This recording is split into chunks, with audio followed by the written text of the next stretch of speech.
তো গাইস, প্রথমে তোমরা এই ফানি ভিডিওটা দেখে নাও, এরপরে আমরা এই ফানি ভিডিওর ফানি কমেন্টগুলো পড়বো।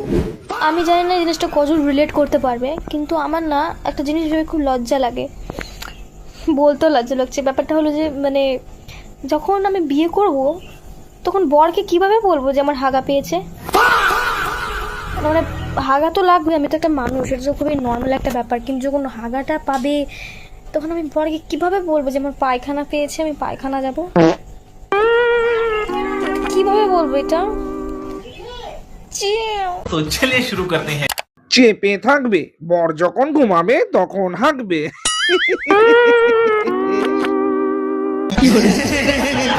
বলবে পেয়েছে। বলবে কেন, এমনিই চলে যাবে।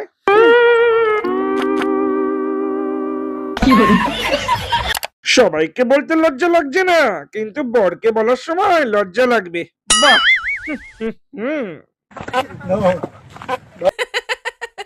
ইনস্টাগ্রাম ফিডে যেভাবে এসে হাঁক দিয়েছেন, ঠিক সেভাবেই বলবেন।